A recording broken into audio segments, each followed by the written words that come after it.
réaction, donc c'est moi. Donc je suis obligée de faire la vidéo à l'appareil photo. Je sais pas si ça va être super facile, enfin bien j'ai trouvé où le mettre. C'est plus simple avec la webcam dans le cas où je voulais... Ah, c'est rien, c'est mon GSM qui se fait la balle. Ouais, je sais, je suis pas trop douée, vous le savez depuis longtemps. Donc voilà, je vais revenir un peu régulièrement sur YouTube. Je te disais, je vais avoir un peu abandonné, mais voilà. Alors, je sais pas si je vous l'ai dit, mais je vais certainement retourner faire quelques émissions de télé. Ouais. Alors, j'ai trop envie de faire Tout le monde veut prendre sa place. Et n'oubliez pas les paroles. Parce que, voilà. Oui, je sais, j'adore Nagui. Mais oui.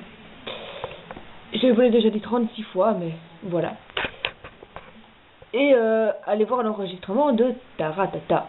Mais aussi le 26 juin. Je vais peut-être, enfin je vais même sûrement aller à la roue de la fortune avec, vous savez, le Christophe de Chavannes et Victoria. Ouais, mais quoi. Bon voilà. Donc ça c'est pour vous dire un peu tout ça, mais vous vous en foutez, la vidéo n'est pas là. Pour ceci, la vidéo elle va vous présenter, donc comme vous savez que je fais institutrice primaire, on a besoin de parfois quelques albums de jeunesse. Donc j'en ai pris 2 ou 3 que je trouvais assez fun à présenter. Donc j'en ai 3. Bon, pourquoi j'ai décidé de vous présenter quelques albums de jeunesse? Parce que d'abord, s'il y en a qui connaissent des enfants, ben, ils peuvent toujours les prendre. Et puis parce que parfois, ben, on se rend compte que les albums de jeunesse, on peut beaucoup réfléchir dessus. Et que parfois les gens disent ouais c'est des livres pour enfants, mais en fait en tant que l'enfant n'a pas le même regard déjà qu'un adulte. Et on peut se rendre compte qu'en tant qu'adulte, en fait, on a une vision totalement différente de l'album, et ça nous fait réfléchir assez bien sur parfois parce qu'on a pu penser enfant, et maintenant avec nos regards d'adultes, ben, qu'est-ce que ça change quoi. Et on peut aussi se mettre à la place de l'enfant et se dire tiens, à tel moment, qu'est-ce qu'il pensait. Donc d'abord, j'ai ici Michel, le mouton qui n'avait pas de chance, par Sylvain Victor.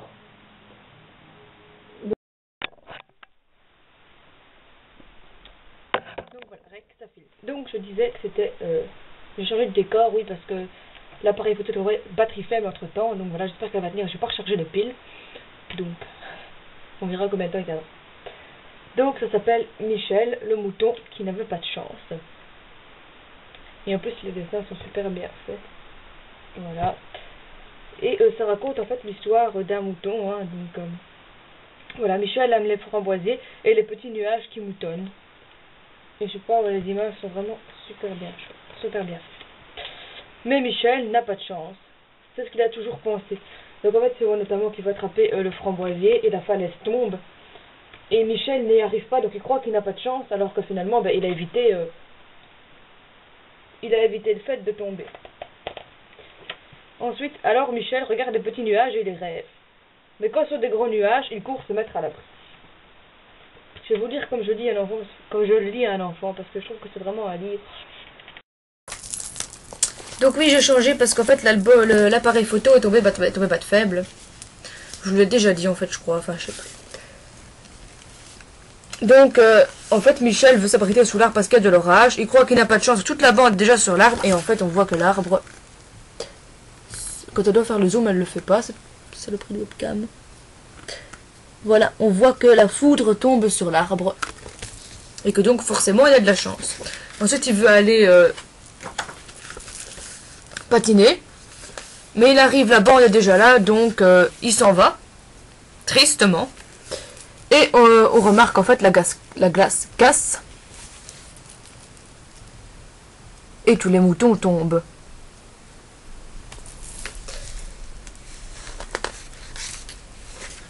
Ensuite il se fait rattraper par le chien de loup parce qu'il va aller dans la forêt et en fait les arbres tombent. Et lui il croit à chaque fois en fait qu'il n'a pas de chance, c'est souvent comme ça.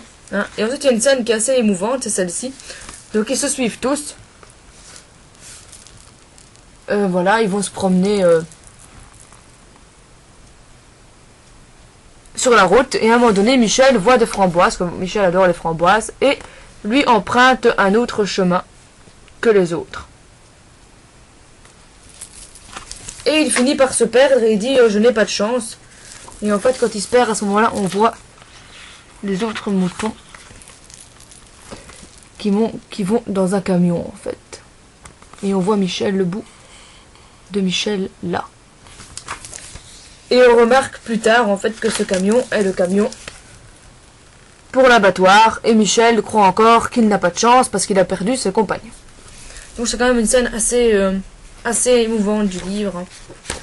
En fait, il se fait repérer par un loup, il tombe dans la boue, donc il ne sent pas, enfin, il tombe dans de la bouse de vache, donc il sent pas bon, enfin. Et à la fin, il finit par rencontrer Brigitte, qui adore aussi les framboises, et tous les deux vont manger des framboises.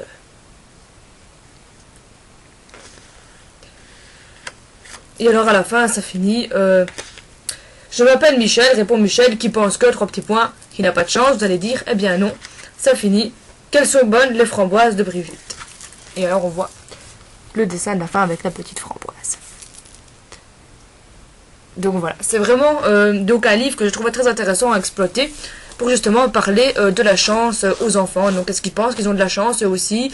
Qu'est-ce qu'ils pensent exactement des gens qui n'ont pas de chance? Est-ce qu'il leur est parfois arrivé de penser qu'ils n'avaient pas de chance alors qu'en fait ils avaient une chance inouïe?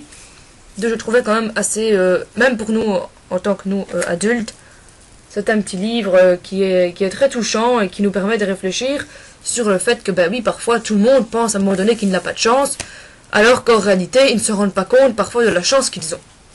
Donc, voilà, Michel, le mouton qui n'avait pas de chance.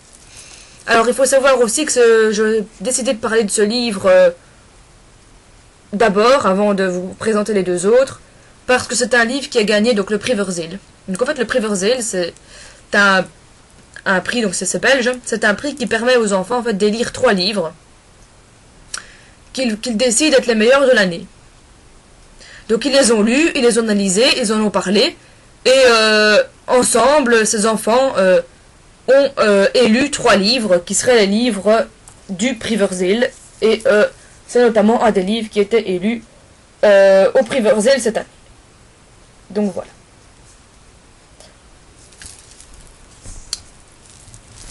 Ensuite, j'ai allé tout à fait... alors, il y a des gens qui le détestent.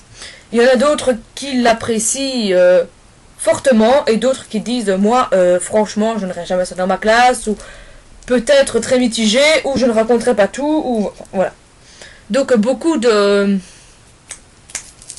Comment on va dire oh, je trouve plus le mot.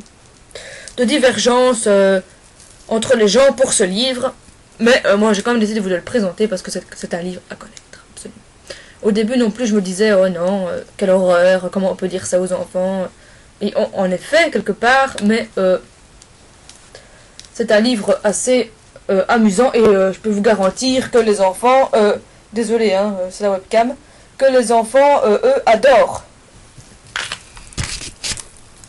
Ils sont carrément fous de ce livre. Surtout les plus petits, hein, forcément, vous allez comprendre pourquoi. C'est de la petite taupe qui voulait savoir qui lui avait fait sur la tête. Ouais, donc on va parler de caca. Je suis désolée. Hein. Donc c'est l'histoire d'une petite taupe donc, qui sort de son terrier le matin.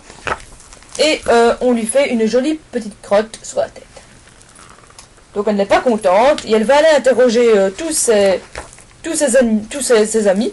Et chacun va lui expliquer comment il fait caca. Et faire caca devant elle. Oui, c'est très poétique comme livre. Et notamment, il y a une institutrice qui a réussi à exploiter la leçon des adjectifs qualificatifs avec ce livre et les enfants ont adoré. Voilà. Donc elle va notamment voir un cochon, une vache, jusqu'au jour où elle va rencontrer des mouches, hein, donc les mouches qui sont expertes en caca. Et les mouches vont lui apprendre que c'est Jean-Henri, le chien qui lui a fait sur la tête, et donc elle va aller faire une crotte sur la tête de Jean-Henri. Voilà. Et ensuite elle va retourner dans son terrier pour être sûre que là plus personne ne lui fera sur la tête. Vous allez dire, oui, c'est un livre de fou. Alors j'avoue qu'au départ j'étais pas très pour, hein, mais je l'ai déjà lu à des petits enfants et les petits enfants se sont amusés en lire ça, ils ont adoré. Et c'est vrai qu'on peut exploiter pas mal de trucs avec ce livre. Bon, maintenant, je comprends et je conçois très bien que certains le trouvent un peu vulgaire, hein, parce que, bon, parler de caca, c'est pas non plus la plus géniale des histoires, mais Voilà, pour ceux qui sont un peu fous et qui osent pas mal, c'est un livre très chouette et que les enfants sont complètement dingues. Voilà.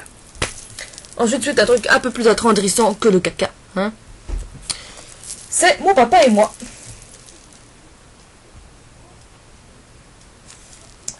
Alors, Mon papa et moi raconte l'histoire d'un petit ours qui pose à son papa des questions pour savoir si c'est vraiment son papa.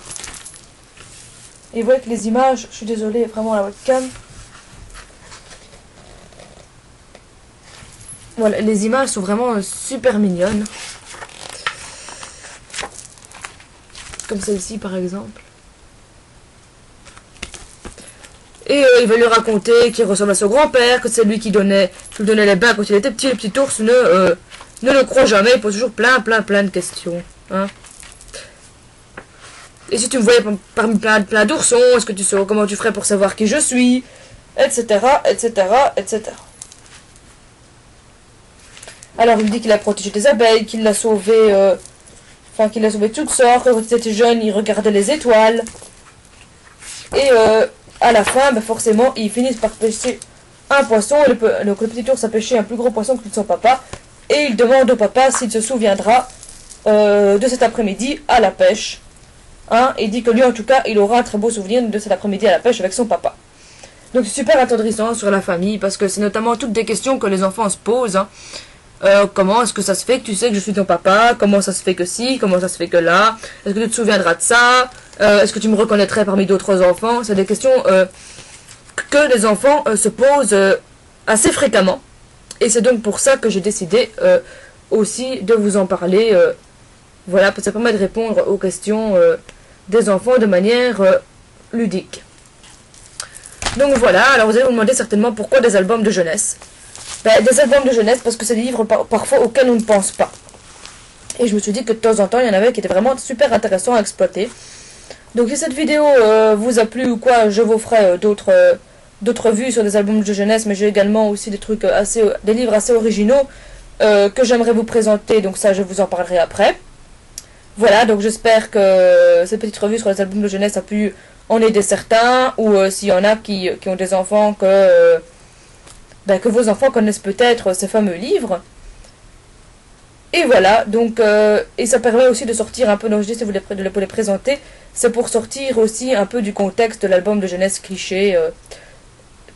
Bon, ceux que tout le monde lit, je vais pas mettre de critique, mais par exemple Martine, voilà quoi, ça nous permet de sortir un peu, de trouver d'autres albums qui peuvent être tout aussi originaux et qui ont quand même une certaine morale. Donc voilà, je vous fais de gros bisous. Parce que là, la vidéo elle va prendre un peu trop de temps. Je ne sais pas si elle vous regardera mise sur YouTube. Je vous fais de gros bisous. Je vous dis à tout de suite pour une prochaine vidéo. Ne bougez pas.